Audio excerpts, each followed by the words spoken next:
On this episode of LVAD Talk, we speak with Erica Shea. We discuss her battle with cancer, childbirth and heart failure, her introduction to the LVAD, kids, dogs, rabbits, and LVADs, getting the call for transplant, going from transplant to nursing, and much more. Ladies and gentlemen, today I have with us Miss Erica Shea. Erica has an awesome story to share, and we're going to just jump right in it. How are you doing today, Erica? I'm good. How are you? I am awesome. So I take it that you're a Boston fan? I am. I spent a little time up there going back and forth to classes, and one thing I know is all Bostonians love anything Boston sports-wise. They're very loyal. I happened to be up there while the Celtics were in the playoffs. Yeah. The Red Sox were playing, and they were still fussing about the Patriots. Yeah. It was like the perfect storm. It was the perfect storm. We had a good run for a very long time. Yeah. A lot of people were mad at y'all and Brady. Oh, they sure were. I have family all over, and everybody used to give me issues about it. I'm not even going to tell you that I'm a Dallas fan, but we're going to leave that alone right now. So let's get into your story. You have a very, very interesting story. Yeah. Start where I you know like. you start at the beginning. Yeah. All right. Well, I'm 35 now. When I was 21, I was diagnosed with stage 3 Hodgkin's lymphoma. I did chemotherapy for 6 months. There was no big side effects from it. I lost my hair.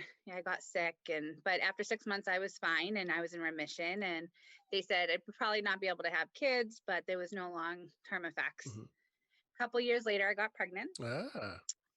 Yeah, it was a big surprise. I had a difficult pregnancy, but he was born early, but he was super healthy. Mm-hmm. Now he's 9 and fresh and everything I ever could have dreamed. He, shortly after coming home, I was short of breath. I woke my husband up in the middle of the night and I was like, oh, I can't breathe. It hurts when I lay down. I feel like I'm drowning. Mm-hmm. He was like, you are 26 years old. I just worked 12 hours. He's like, you are fine. So a little while later, I woke him up again. And I was like, listen, I really don't feel well. We went to the emergency room and they said my heart was only pumping at 20%. Ooh, okay. Yeah. So they think that the chemo weakened my heart and we didn't really know it. Mm-hmm. And then the pregnancy put it into full-blown heart failure. Oh, so it was kind of associated with the pregnancy. Yep. Yeah, it was a little bit of everything. They were hopeful that within a couple years, taking meds and this and that it would start to reverse itself and get better. But it just got worse and worse. And I ended up with an LVAD after 2.5 years. What type of LVAD did you get? I had hardware. Okay. Yep. Yeah, it was kind of new at the time. I mean, I think I was implanted in 2014. Okay. And I had about a month beforehand, I was being very stubborn and I did not want to go to the doctors, even though I knew I should have. I did not feel good. And it was Thanksgiving. It was Christmas. I had my 10-year high school reunion. My son's second birthday was coming up. And I was like, oh, let me just get through this. Let me just get through that. And then I'll go to the doctors. But I ended up having to be put into a medically induced coma because my whole body had gone septic. Wow. All my other organs started to fail because my heart was failing. Now, at this point, I know that you're a nursing student. At this point, did you already have a medical career? Nope. Okay. No, I was a nanny ever since I was 18 years old. Mm-hmm. And even when the beginning of me getting sick and even when I had cancer, I had intermittently worked nannying, but I had never been in the healthcare field. Okay.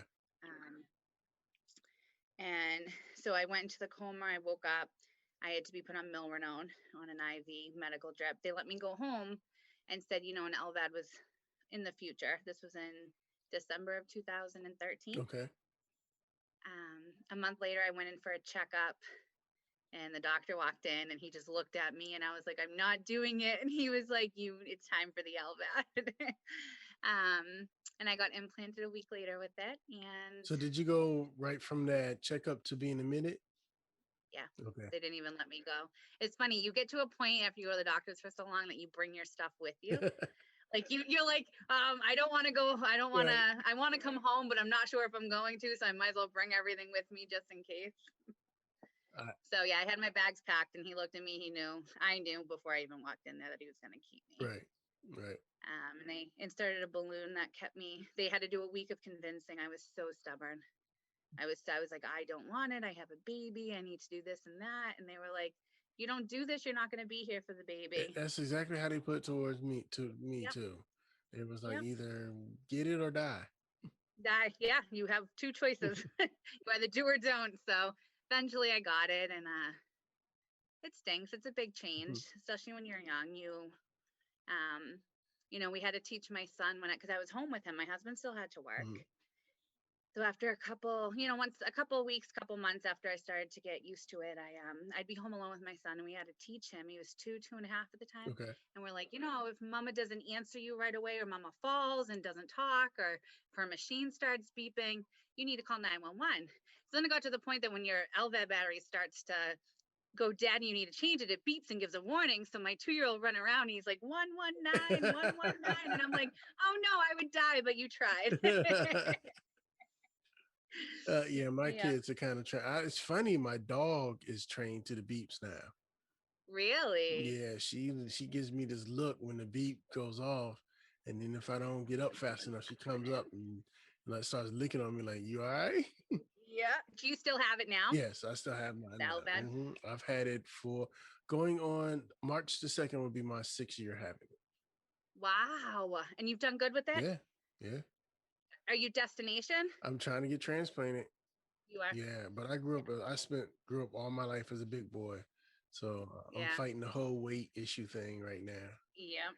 Mine was, I had antibodies from having had a blood cancer or a blood related cancer and then having a pregnancy. Within the last 5 years, your body builds these antibodies. And, when they cross match the heart, if the antibodies aren't equal to each other or if they can contaminate with each other, you don't get the heart. So I had 99% antibodies, which left me with a 1% chance of finding the heart. Well, so I mean, 6 years is, I was 2.5 years and I thought that was long, but you have me beat. So what was your recovery like? For the LVAD or the transplant? Well, we'll get the to LVAD? That first. Yeah, but for the LVAD. All right. The LVAD was tough. The LVAD was tough. You feel better, but physically you have something that doesn't belong in you. And I ended up getting a driveline infection. Okay. And ended up having to be on IV antibiotics at home for like 2 years, almost the whole time I had the LVAD. Wow. So, yeah, the bug would not go away. And it wasn't, I was able to drive still. It allowed me to do stuff that I never would have been able to do. I took my son to preschool. I still did the food shopping.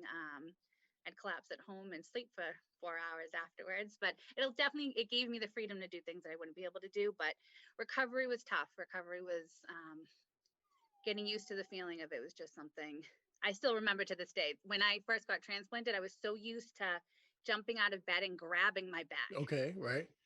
Like it was like a phantom limb that I had that wasn't there anymore, but I still felt like I had it. So with your son being so young, was it hard keeping him from like grabbing on your drive line or in your bag? I'm lucky. I think that I was given such a difficult hand, but in turn I was given like a very easy child because he knew not to do it. He told me that it was my Batman belt is what he would call it because I wore it around my waist. And he was helpful with it. He never grabbed things that he shouldn't. We had a dog. We had a rabbit who would like try to chew on the wire when I wasn't even looking. So like I had other faults, but my kid was pretty good about it. Right? Yes. Yeah. So how long after you had your LVAD that you were able to, get out and I would say we ended up staying with my mother-in-law for about 4 months because my son was 2. He had just turned 2 in December. I had the LVAD implanted in January, and I think we stayed there until May because my husband had to go back to work. I mean, all the medications, all the medical bills, can't take time off like that. So we needed the help. But when we moved, we ended up buying a house in that May. And from that point on, I was kind of on my own. Okay. Yeah, I was able to do stuff with him. I was able to bring him to school. I would take him to the park. I would, everything in moderation, Mhm. because, I say, oh, I did everything else that another mom could do, but I wasn't at the park all day long. I was at the park for 35 minutes. I'm like, here, Ryder, go run. You have 30 minutes before I need to take a nap. But yeah, I mean, eventually I was able to do stuff Okay. without everybody's help. So what was it like to get the phone call that your heart was ready? Oh, And how much so time did you get? Because I spoke to someone the other day and they said they had 45 minutes to get to the hospital. so I'm in Boston. I always say it's 20 minutes without traffic, but 2 hours with Right. traffic Yeah. away from the hospital. So I got the call at 8 o'clock in the morning on a Monday, and it was Martin Luther King Day. Mhm. And the funny thing is, 2 weeks before that, the doctors had told me in the hospital, I had done like chemo, I had done plasmapheresis, I had done all this stuff to try and filter out my antibodies to find a match, and nothing was working. Um, I had been top of the list in all of New England for about a year and a half. Mhm. And every call that came in, the cross match didn't fit because of the antibodies. And they finally said in December that my other choice was to go into hospice, that I wasn't finding a match in time. That infection was creeping up my drive line closer to my heart, and they had to take out the LVAD eventually Mhm. because of the infection, but I had 0% survival rate without it. Right. So, I'd gone home and kind of talked to my family about what decisions we had, and I was kind of just accepting my fate that I wasn't going to get a heart. And 2 weeks later, they called me at 8 in the morning, and she was like, "Oh, I'm a PA at Tufts. We found a match." And I was like, "Are you kidding me?" And she's like, "We don't joke about stuff like this. You have 2 hours to get here." So I had 2 hours. She said I had to be there by 10 a.m. Okay. Well, it was a holiday, so you didn't have traffic. Nope. No, I called my husband. Well, I called my friend who was my nurse, my nurse practitioner, and I got really close with during the LVAD. And I called her first, and I was like, "They found me a heart." And she's like, "Did you call Dave and my husband?" And I was like, "No." And she's like, "You should probably do that." So we got him. We got my son situated. My mother-in-law came down, and we went to the hospital. And the whole time they're telling you, they're like, it's a match, but there could be something wrong with the heart. Anything can happen from now until the time that you wake up with it inside of you. A million different things could Mhm. happen. So you try not to get your hopes up, but I was getting prepped, and they were putting in my central venous lines and giving, you're on warfarin Mhm. and blood You thinners, got to and they have get to rid of reverse that. all of that Right. Mhm. before they cut you open. So they were prepping, and I couldn't eat. And I just remember thinking, when I woke up, all I wanted was a Big Mac. I just wanted something that I hadn't been able to have in a super long time. Nice. So how Yeah. long was your surgery, and how long was it before you woke up after your surgery? So I went in for surgery at 6 p.m. on the 18th. I was technically transplanted. My new heart was beating inside of me after midnight. Okay. I think the whole thing took, I think they said 14 hours because of the massive infection I had too. Once they opened me up and took the LVAD out, they had to clean out all the Mhm. infection. Then they put the heart in me, and I was awake. I was awake the next evening Nice. in the ICU. Oh. So when they had me out in my chair walking around, got the call Monday, technically transplanted Tuesday. By Wednesday, I was walking around the ICU. That's good. That's all. Yeah, yeah. So what do you think, which one was worse? Which recovery was worse? LVAD. It was. I've said that to everybody. Yeah, I think with it, I think it's mental too. I think with it, your LVAD, I didn't want it. Mhm. I needed it. And now, in hindsight, I appreciate what it gave me. Right. But at the time you don't want it. So your mental health is just as important as your physical health in that sense. So, but with the transplant, the first thing I said, I was like, I can breathe. Mhm. I can breathe. Like I was just able to take a deep breath that I hadn't been able to take. And I think, physically and mentally, it was just a relief. I did go into rejection immediately after the transplant, Mhm. which is scary. My first set of blood work showed that I was in a 3A rejection. If you go to 3B, you go on ECMO and you get back on the transplant list. Wow. Okay. Yeah. So that was you're on this euphoric high, and then you're just like, oh no, like reality sets in. Maybe this isn't it. And I was in the hospital for about 3 weeks fighting that. And then I came home around the middle of February, and by the end of April, I was working full time. Nice, nice. Yeah, yeah. So you're out and about and doing what you want to do now, and Yeah, I'm in nursing school now. nice. So Um, did that influence your decision to go into nursing? it did. I mean, my whole adult life since I was 21, I had to drop out of college because I had chemo, because I had to have chemo for cancer. It's kind of just barreled my whole adult life. I've never been able to settle into anything because I've always had these changes health wise that have predicted what I was going to do. I haven't been able to make my own decisions about what I want to do. And I think the nurses had a huge, I remember with the LVAD, I was hospitalized so many times. I remember missing Halloween for my son Mm-hmm. one year, and I was devastated. I cried the whole time. I was the youngest person on the heart unit, and they all got together and decorated the hallways and called my husband, had my son come up, and we got to trick or treat through the hallways Oh, that was nice.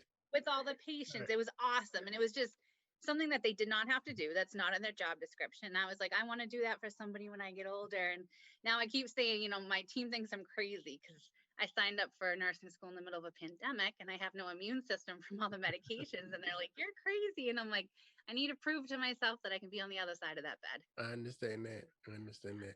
Yeah, nurses are incredible people. Yeah.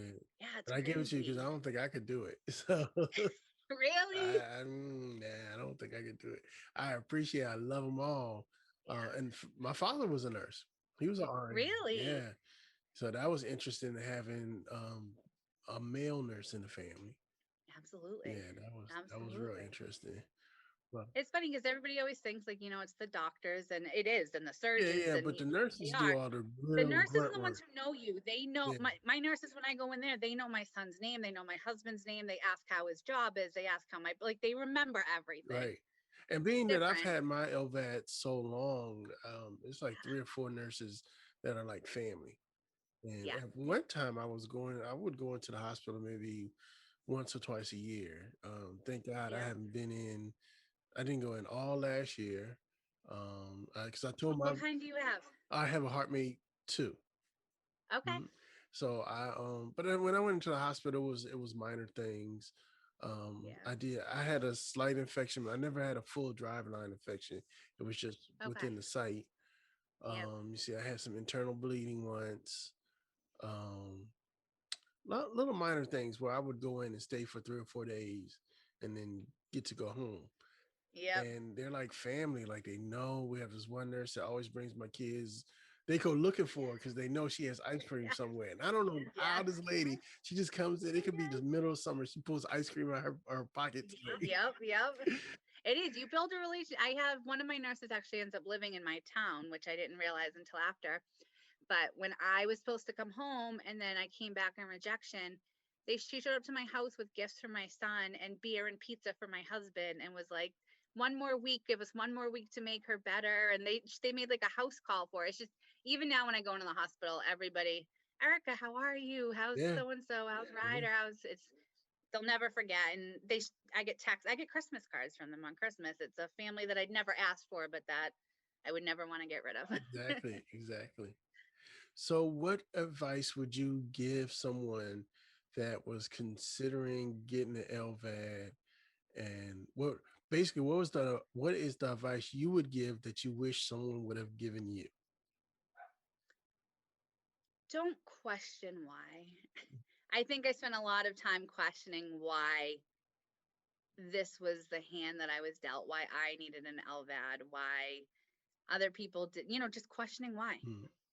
Just do it. Like once I did it, I mean, it was a big mental thing for me to actually get it. I was so against it. At one point I was willing to die to not have the LVAD, just the idea of it.